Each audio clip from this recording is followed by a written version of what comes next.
Ya, shalom, selamat malam. Kita sedang sambil Tuhan, ku mau menyenangkan-Mu. Ya, shalom, selamat malam. Tuhan, bentuklah hati ini. Terima kasih Ibu Erika. Terima kasih Kak Epi. Apakah suaranya bagus? Suara. Ya, baik, sambil kita mendengarkan lagu penyembahan, saudara, setelah ini saya akan sampaikan kebenaran firman Tuhan. Mari kita nikmati ujian penyembahan terlebih dahulu. Arahkan hati kita sebelum kita mendengarkan kebenaran firman Tuhan. Agar aku menyenangkan-Mu, menyenangkan-Mu, senangkan-Mu. Hanya itu kerinduanku, menyenangkan-Mu, senangkan hatimu. Hanya itu kerinduanku.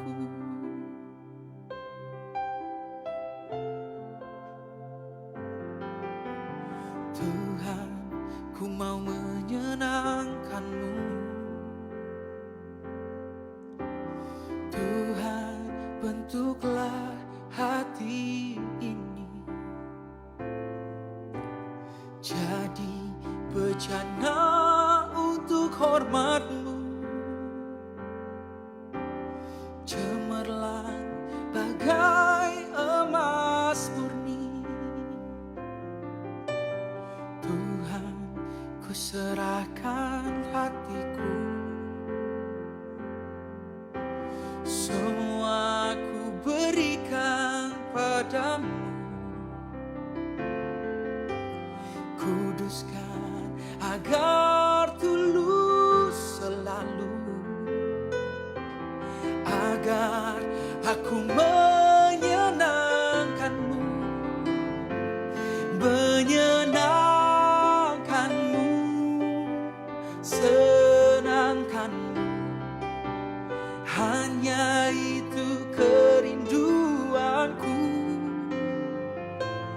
menyenangkan-Mu, senangkan hatimu. Hanya itu kerinduanku,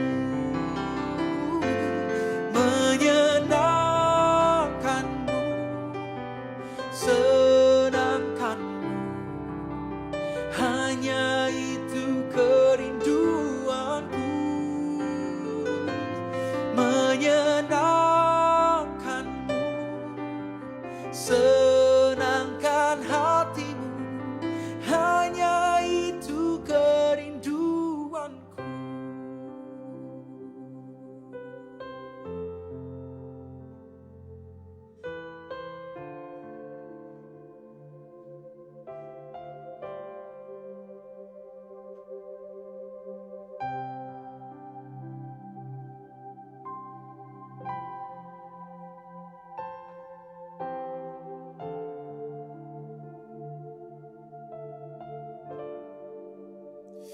Kerinduanku,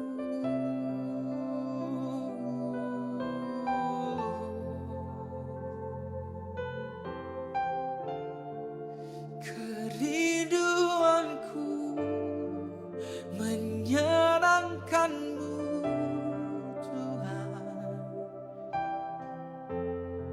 Segalanya telah Kau berikan untukku, yang terbaik, oh yang terindah Kau berikan untukku, yang tak pernah ku minta, yang tak pernah ku bayangkan. Kau berikan secara cuma-cuma.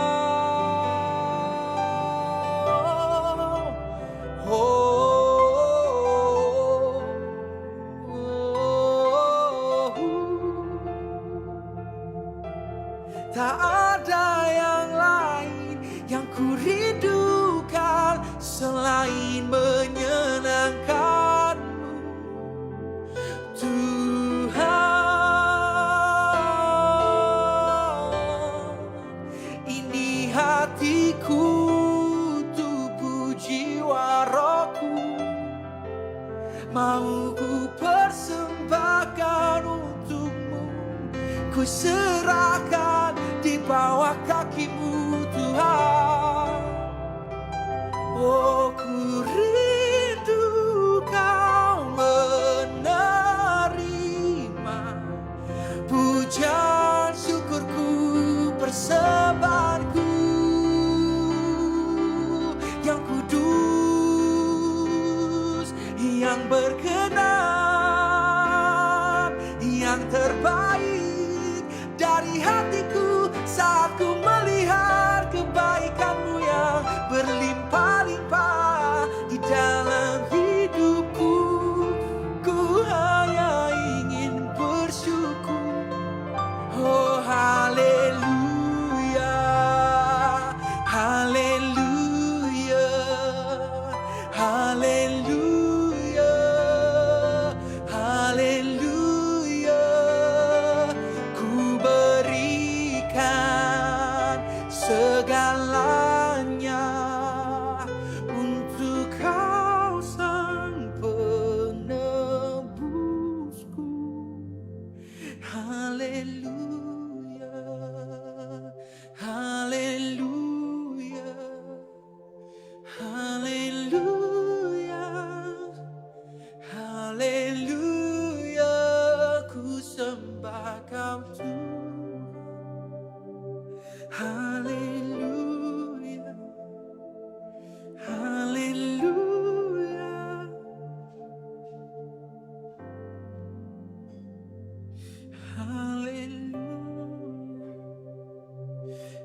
haleluya, haleluya, oh haleluya. Engkau layak, Engkau layak, Engkau layak, Engkau layak, menyenangkan-Mu, senangkan-Mu. Hanya itu kerinduanku, menyenangkan-Mu, senangkan hati-Mu. Hanya itu kerinduanku, menyenangkan-Mu, senangkan-Mu. Hanya itu kerinduanku, menyenangkan-Mu, senangkan hati-Mu. Hanya itu kerinduanku, hanya itu kerinduanku, tiada yang lain. Hanya itu kerinduanku.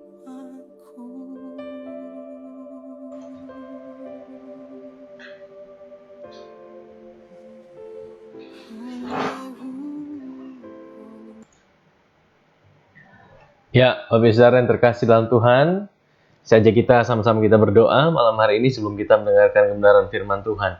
Bapa di sorga, Bapa yang baik, Bapa yang kami kenal, kami sembah dalam nama Tuhan Yesus Kristus.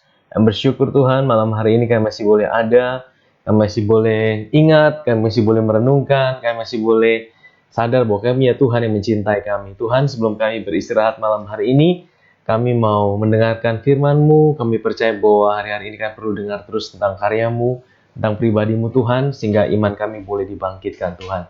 Terima kasih Tuhan, kami ucap syukur Engkau yang melawat setiap umat-Mu dimanapun mereka berada, yang percaya bahwa Engkau ada bersama mereka Tuhan.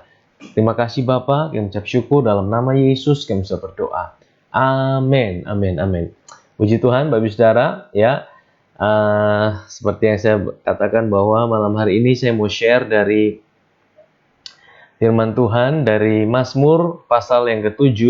Ya, kemarin saya share dari Mazmur pasal yang ke-6.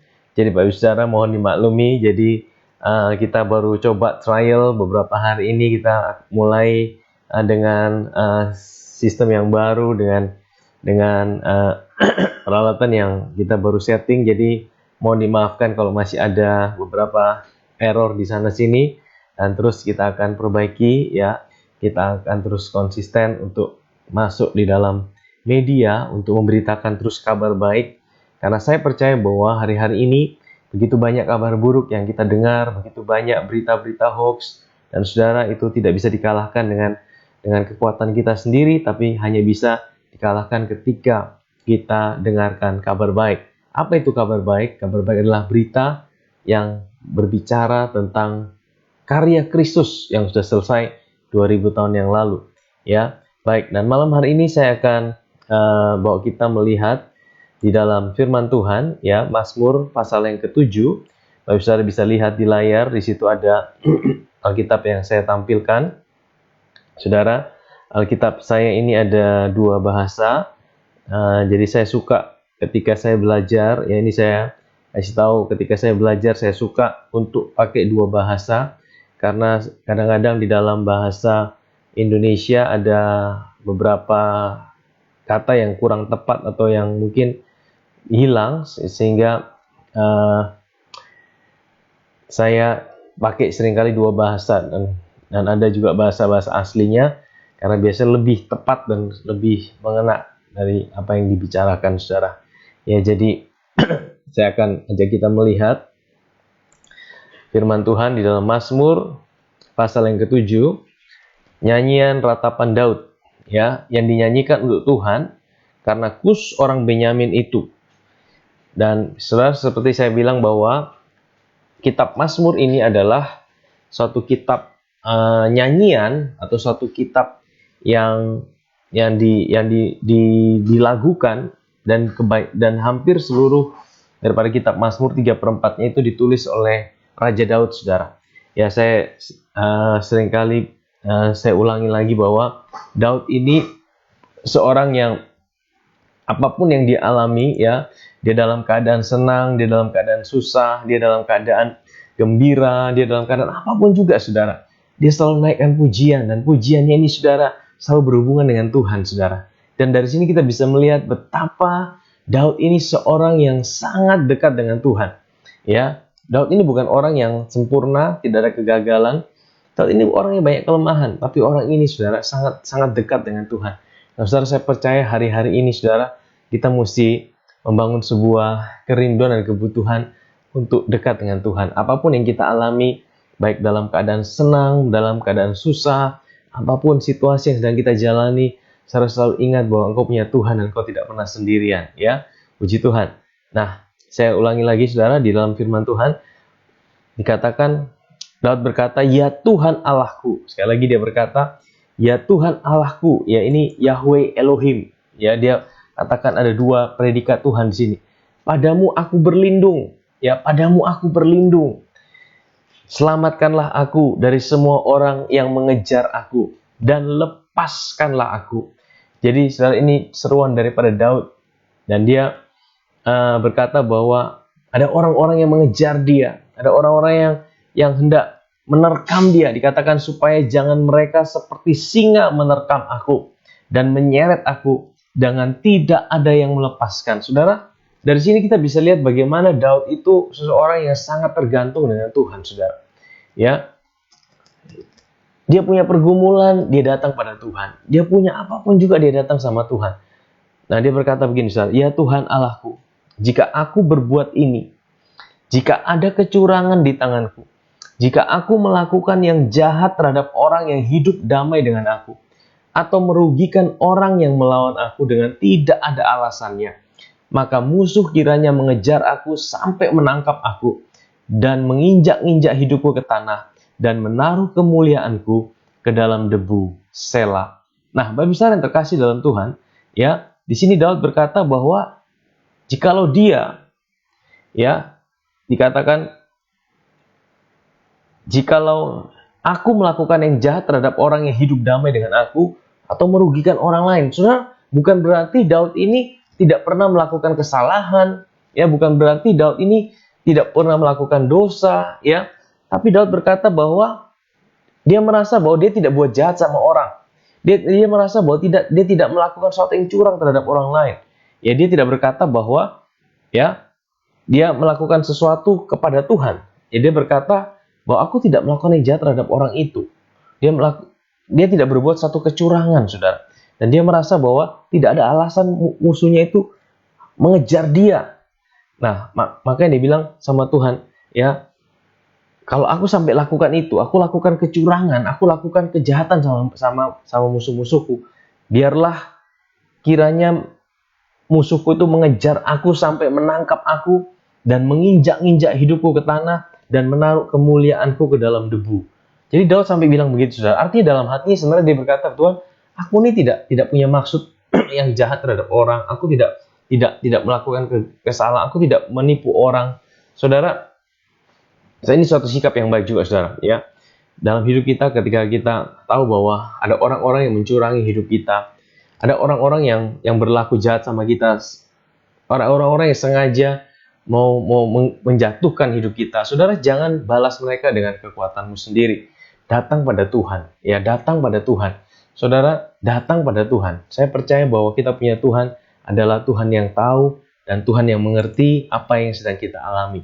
Kita punya Tuhan yang tahu, saudara, ya, apa yang sedang kita jalani. Saudara, jangan pernah berusaha membalas orang itu. Jangan pernah berusaha untuk menyakiti dia. Datang sama Tuhan, ya, datang sama Tuhan dan nyatakan itu sama Tuhan. Tapi saya ingin melihat, memberikan kita sebuah gambaran yang indah. Ada Daud ini, ya, berkata bahwa aku tidak melakukan kecurangan, aku tidak melakukan kesalahan. Sebenarnya sejujurnya Daud itu banyak kegagalan, saudara. Ya, banyak kecurangan juga, banyak kegagalan. Tapi saudara tahu apa yang ini gambaran yang indah tentang keturunan Daud, yaitu Yesus Kristus Tuhan, saudara. Saudara tahu bahwa Daud ini dikatakan Yesus adalah anak Daud. Dan kalau kita melihat, Yesus itulah satu-satunya pribadi yang tidak berdosa, yang tidak terdapat kecurangan, yang sama sekali tidak berbuat dosa. Saudara tahu, dalam Alkitab ada 3 kali dikatakan Yesus di dalam dia tidak ada dosa, dia tidak melakukan dosa, ya, dan di dalam dia tidak ditemukan dosa. Saudara, artinya apa? Saudara, hanya Yesuslah satu-satunya pribadi yang tidak berdosa. Tapi saudara tahu apa yang terjadi? Di atas kayu salib dia menanggung setiap dosa kita. Ya, puji Tuhan. Nah, mari kita lanjutkan, saudara. Kita kembali ke dalam Mazmur itu. Dikatakan ayat yang ke-7, bangkitlah Tuhan. Saudara bisa lihat ya di layar itu. Saya tampilkan firman Tuhan. Bangkitlah Tuhan dalam murka-Mu. Berdirilah menghadapi geram orang-orang yang melawan aku. Bangunlah untukku, ya Engkau yang telah memerintahkan penghakiman. Ya. Biarlah bangsa-bangsa berkumpul mengelilingi Engkau dan bertahtalah di atas mereka di tempat yang tinggi. Tuhan mengadili bangsa-bangsa, hakimilah aku Tuhan, apakah aku benar dan apakah aku tulus ikhlas. Nah, ini Daud berkata bahwa Tuhan adalah seorang hakim, ya. Hakimilah aku Tuhan, dan dia juga berkata, adililah, biarlah bangsa-bangsa berkumpul. Tuhan juga yang telah memerintahkan penghakiman. Saudara tahu, ya, hari ini saya mau bilang gini, bahwa kita punya Tuhan itu adalah Raja, dia juru selamat, tapi dia juga hakim, saudara.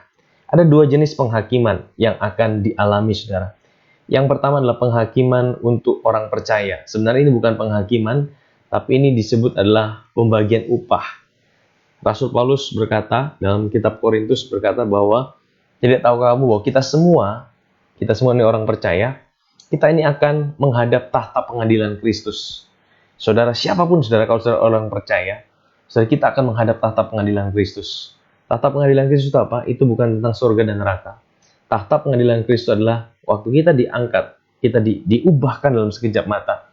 Tubuh kita terangkat, orang yang mati dalam Kristus dan orang yang masih hidup pada waktu pengangkatan itu akan terangkat dan kemudian akan menghadap tahta pengadilan Kristus. Dan disitulah Tuhan memberikan upah, membagi-bagikan upah. Sebenarnya kita bersuka cita untuk pengharapan ini, saudara. Makanya percayalah bahwa apapun yang kita lakukan di bumi ini, waktu kita berjalan surut kehendak Tuhan, kita punya Tuhan yang suka kasih upah. Ya, jangan pernah engkau merasa engkau lakukan sesuatu buat Tuhan kayaknya sia-sia. Engkau melayani Tuhan sia-sia.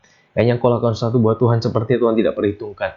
Kayaknya Tuhan tidak pernah membalas setiap apa yang. Saudara, jangan pernah berpikir seperti itu. Tuhan kita adalah Tuhan yang suka kasih upah.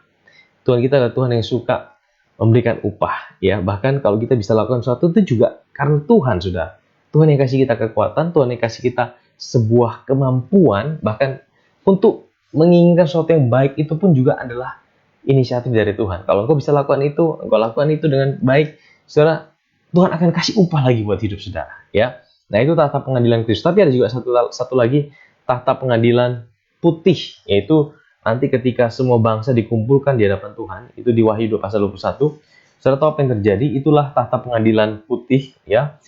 Di situ setiap orang yang tidak percaya, bukan orang benar, orang tidak percaya, itu akan dibangkitkan dan mereka akan dihakimi berdasarkan perbuatan mereka dan mereka akan dilemparkan ke dalam api neraka. Nah, saudara, sebagai malam hari ini juga, kalau saudara yang dengar firman Tuhan malam hari ini, engkau belum pernah dengar nama Yesus, engkau belum pernah dengar tentang pribadinya. Saya mau bilang gini, ini kesempatan buat saudara, ya. Saudara mungkin sedang di kamar tidur saudara mungkin sedang ada di perjalanan. Saudara tidak tahu, tiba-tiba saudara bisa dengar firman Tuhan malam hari ini. Saya mau kasih tahu sebuah kabar baik. Saudara, ada keselamatan di dalam nama Yesus, ya. Ada kasih karunia ketika engkau percaya pada Yesus, engkau diselamatkan oleh Tuhan. Nah, saudara, saya akan teruskan, saudara. Ayat yang berikutnya dikatakan, biarlah berakhir kejahatan orang fasik, tetapi teguhkanlah orang yang benar. Engkau yang menguji hati dan batin orang, ya Allah yang adil. Ya, jadi saudara dikatakan ada kata orang fasik di sini, saudara. Biarlah berakhir kejahatan orang fasik. Orang fasik itu siapa sih, saudara? Orang fasik itu adalah orang yang tidak kenal Tuhan sebenarnya. Ya, orang fasik itu adalah orang yang mau saya katakan orang yang terpisah dengan Tuhan. Dia mau andalkan kekuatannya sendiri. Ya, nah saudara, saya pernah bilang gini, dosa yang paling besar itu bukan mencuri, membunuh, dan lain-lain sebagainya. Dosa yang paling besar adalah dosa kesombongan. Dosa kesombongan itu selalu berkata bahwa aku bisa kok hidup tanpa Tuhan. Aku bisa kok hidup tanpa juru selamat dalam hidupku. Aku bisa kok selamatkan diriku sendiri. Saudara, itu yang paling Tuhan benci, saudara. Makanya itu dosa dimulai dari Taman Eden, saudara. Waktu manusia merasa dia makan pohon pengetahuan baik dan jahat, dia bisa selamatkan dirinya sendiri. Itu adalah dosa yang paling besar, saudara. Ya. Bahkan ketika engkau berkata bahwa aku bisa kok diselamatkan dengan perbuatan baikku, aku bisa kok diselamatkan dengan kekuatanku sendiri. Nah, itu kesombongan di hadapan Tuhan, saudara. Dan Tuhan paling benci. Itu disebut sebagai orang fasik, saudara. Dan Daud berkata, ayat berikutnya kita teruskan, saudara. Perisai bagiku adalah Allah yang menyelamatkan orang-orang yang tulus hati. Ya. Allah adalah hakim yang adil dan Allah yang murka setiap saat. Allah adalah hakim yang adil dan Allah adalah Allah yang murka setiap saat. Apakah Allah itu selalu murka setiap saat? Saya mau bilang sama kita hari ini. Dalam Yesaya berkata, amarah Tuhan itu hanya sekejap saja. Dan saudara tahu, karena Kristus sudah mati di atas kayu salib 2000 tahun yang lalu, saudara. Karena Kristus sudah mati 2000 tahun di atas kayu salib 2000 tahun yang lalu. Setiap murka Allah buat kita ditimpakan pada Kristus. Makanya saya mau bilang hari ini, kalaupun ada virus corona itu bukan dari Tuhan, saudara. Ya, virus corona itu bukan dari Tuhan, saudara. Saudara, Tuhan tidak pernah kasih ya virus corona buat manusia. Makanya saya mau bilang gini, saudara. Kadang-kadang kita merasa terintimidasi, ya. Kita bilang Tuhan angkat virus corona. Emangnya Tuhan yang kasih virus corona? Saudara, virus corona ini memang sudah dituliskan dalam Alkitab, saudara. Kita datang sama Tuhan bukan supaya Tuhan itu angkat, bukan Tuhan tidak terjadi apa yang harus terjadi di akhir zaman. Penggenapan itu harus terjadi, saudara. Yang mesti kita minta sama Tuhan adalah, Tuhan, kalaupun itu semua terjadi, aku tahu bahwa aku ada dalam tangan-Mu, Tuhan. Aku tahu bahwa aku aman dalam Engkau, Tuhan. Aku tahu bahwa sekalipun di tengah-tengah situasi yang sulit, aku tetap bisa menuai. Aku tetap bisa berjalan. Karena aku tahu Engkaulah kekuatanku, Tuhan. Ya. Nah, saudara, mari kita teruskan, saudara. Ayat yang berikutnya dikatakan, Allah adalah hakim yang adil dan Allah yang murka setiap saat. Tapi Tuhan hari ini tidak murka sama kita, ya. So, catat itu, Dia tidak murka sama kita, orang percaya, ya. Dia mendisiplin kita, yes, sebagai anak-anaknya, Dia mendisiplin kita. Tapi tidak pernah didisiplin kita dengan sakit penyakit. Dia tidak pernah disiplin kita dengan kecelakaan. Ya, Dia disiplin kita dengan apa? Dengan situasi yang ada, dengan firman-Nya, Dia mendidik kita. Ya, next, terus saya bacakan. Sungguh kembali Ia mengasah pedangnya, melentur busurnya, dan membidik terhadap dirinya. Ia mempersiapkan senjata-senjata yang mematikan dan membuat anak panahnya menjadi menyala. Ya, sesungguhnya orang itu hamil dengan kejahatan. Ia mengandung kelaliman dan melahirkan dusta. Ia membuat lubang dan menggalinya. Ini bicara tentang orang fasik, saudara. Ia membuat lubang dan menggalinya, tapi ia sendiri jatuh ke dalam lubang yang dibuatnya. Kelaliman yang dilakukannya kembali menimpa kepalanya, dan kekerasannya turun menimpa batu kepalanya. Saudara tahu? Dikatakan orang fasik itu buat rencana-rencana yang jahat, buat lubang, tapi dia sendiri jatuh di dalamnya. Saudara tahu ini sebenarnya gambaran tentang siapa, saudara? Ini gambaran tentang iblis, saudara.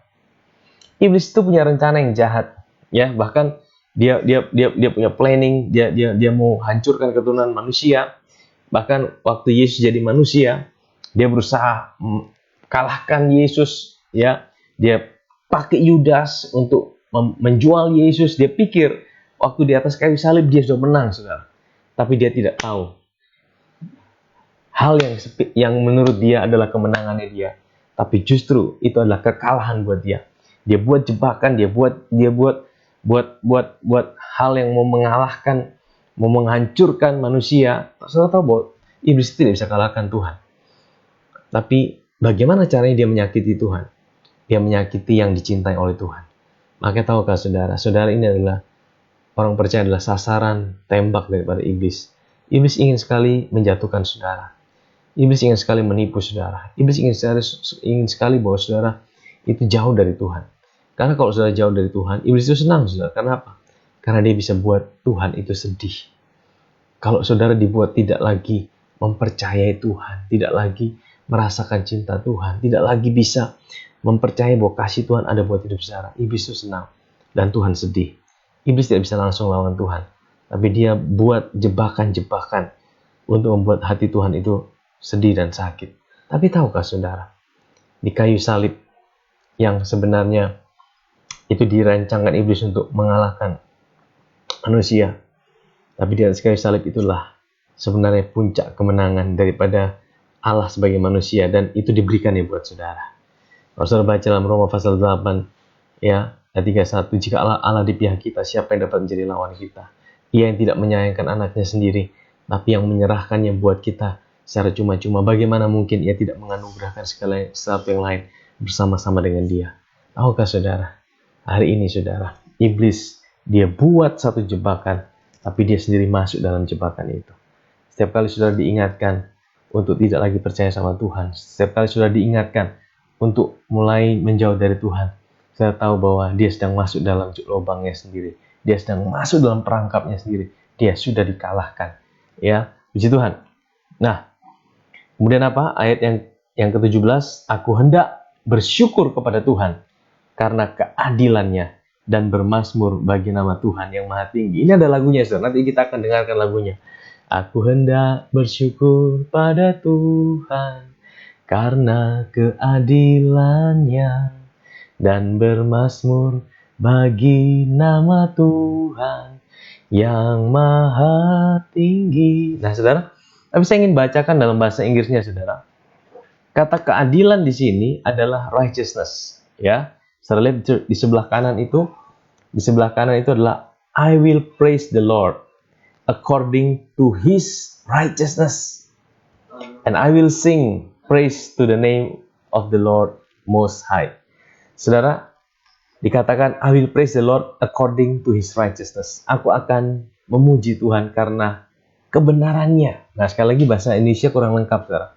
Righteousness itu kebenaran, truth itu juga kebenaran. Makanya diartikan dalam bahasa Indonesia keadilan. Sebenarnya bukan keadilan, inilah righteousness itu sebuah kebenarannya Tuhan itu dianugerahkan, saudara. Saudara tahu bahwa 2 Korintus 5 berkata begini, ia tidak mengenal dosa, tapi dia dijadikan dosa supaya di dalam dia kita semua ini dijadikan orang benarnya. Tahukah saudara, ini kebenaran yang dianugerahkan ini bukan diusahakan oleh kekuatan kita sebagai manusia.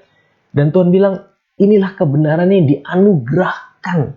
Dan Daud mengerti hal ini, saudara. Aku hendak bersyukur kepada Tuhan karena righteousness-nya dia. Daud tahu, dengan kekuatan sendiri dia tidak mampu benar. Dia tahu tentang hati Tuhan. Sekali lagi, saudara, saya ulangi. Dalam Roma pasal 4, kalau saudara baca ayat 6, Daud iri sama kita. Karena Daud hidup di dalam masa di mana kesalahannya dia diingat sama Tuhan. Dia harus nanggung konsekuensi, dia harus mengalami hukuman Tuhan. Dia harus ngalamin banyak hal buruk dari Tuhan karena dia banyak kegagalan juga dalam hidupnya. Tapi dia tahu hati Tuhan. Hati Tuhan adalah memberikan kebenarannya. Dan itu adalah masa kita hari ini, saudara. Saudara tahu, saudara kita mau memuji Tuhan karena kebenarannya. Dan kita mau bermazmur bagi namanya yang maha tinggi. Kalau Daud saja pada masa itu dia bisa naikkan pujian kepada Tuhan karena kebenarannya, His righteousness. Kita hari ini adalah orang-orang yang mengalami itu, saudara. Saya ingin tunjukkan secara ini, ya, saudara baca ini. Di sini katakan, aku hendak bersyukur kepada Tuhan karena kebenarannya, His righteousness, dan bermazmur bagi nama Tuhan yang maha tinggi. Amin, saudara. Saudara lihat mazmur ini dimulai dari sebuah permohonan doa kepada Tuhan. Karena Daud merasa dia dikejar-kejar oleh musuhnya. Dia merasa dia tidak berbuat salah. Dan musuh berusaha menghancurkan dia. Tapi mazmur ini diakhiri dengan sebuah pujian, penyembahan kepada Tuhan. Saudara, saya ingin berdoa buat saudara. Tapi sebelum kita berdoa, saya ingin putarkan satu lagi lagu pujian. Aku hendak bersyukur kepada Tuhan. Ya, ini lagu dari Mazmur pasal yang ke-7 ini, saudara. Saudara boleh ikut menyanyi. Ya, nanti setelah itu kita akan berdoa, saudara. Sebelum kita beristirahat malam hari ini, saya akan berdoa buat saudara. Saudara, kalau ada pergumulan doa, saudara boleh tuliskan di kolom komentar yang ada. Nanti sama-sama kita akan berdoa, saudara. Ya, kita akan dengarkan lagu ini. Sekali lagi saudara boleh tuliskan di kolom komentar, dan saudara, setelah itu saya akan berdoa buat saudara.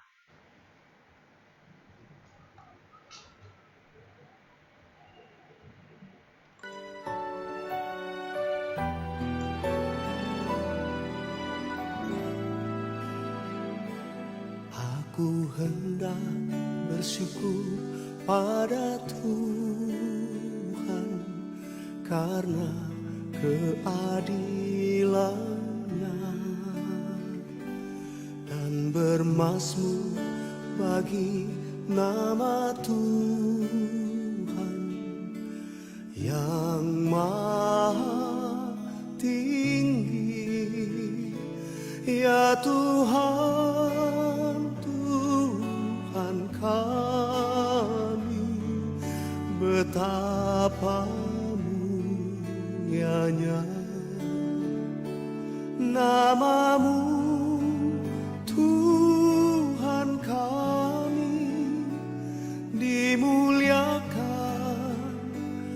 atas seluruh bumi.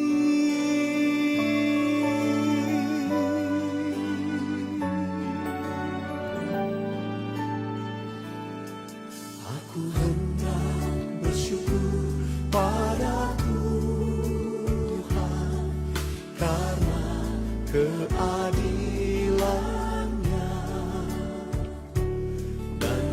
Mazmur bagi nama Tuhan yang maha tinggi.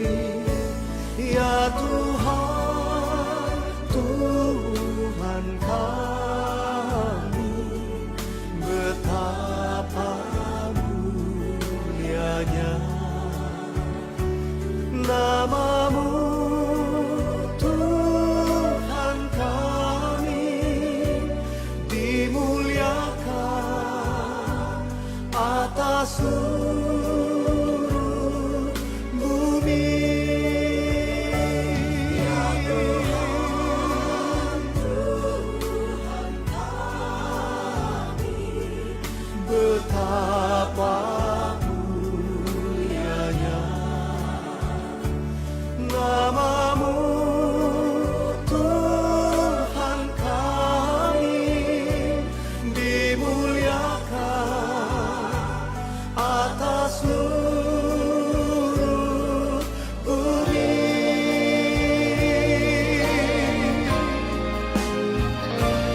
Ya Tuhan, Tuhan kami, betapa mulianya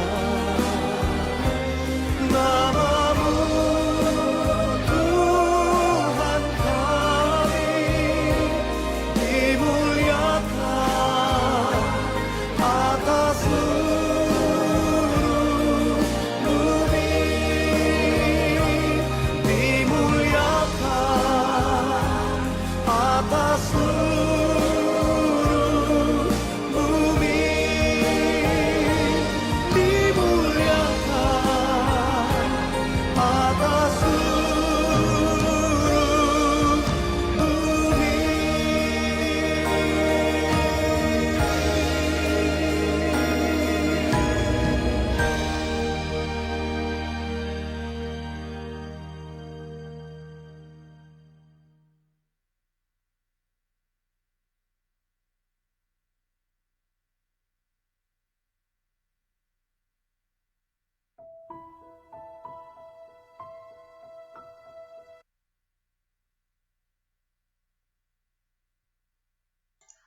Ya, Bapak Saudara, mari kita datang pada Tuhan.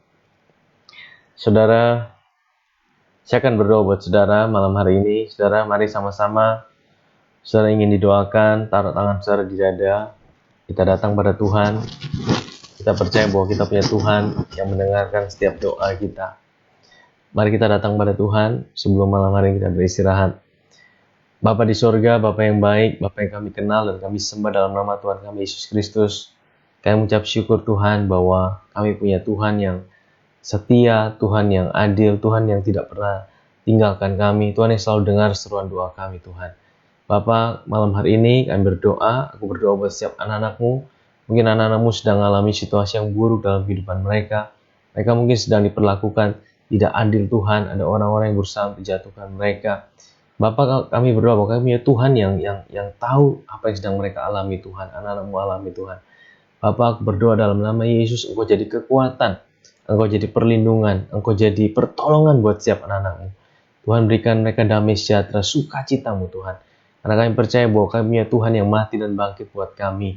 Bapa, dan kami percaya bahwa hari ini Tuhan, bahwa Tuhan ada bersama anak-anak-Mu. Secara khusus berdoa buat setiap anak-anak-Mu yang sedang sakit Tuhan.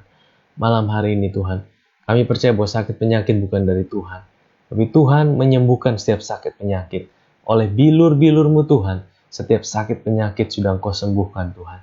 Kami percaya, kami minta dalam nama Yesus, oleh bilur-bilur-Mu setiap sakit penyakit Engkau sembuhkan. Bapa, berdoa buat setiap anak-anak-Mu, dalam malam hari ini, anak-anak-Mu bisa tidur dengan nyenyak Tuhan, bisa beristirahat Tuhan. Kami percaya bahwa ada perlindungan Tuhan, ada sukacita, ada kasih setia Tuhan yang menyertai setiap anak-anak-Mu. Terima kasih Bapa di sorga. Kami mengucap syukur Tuhan. Berkati setiap rumah tangga, setiap pekerjaan, setiap area kehidupan anak-anak-Mu dengan segala kebaikan Tuhan. Terima kasih Bapa di sorga. Kami mengucap syukur Tuhan. Di dalam nama Yesus kami sudah berdoa. Amin. Amin. Amin. Ya, Bapak Saudara, puji Tuhan.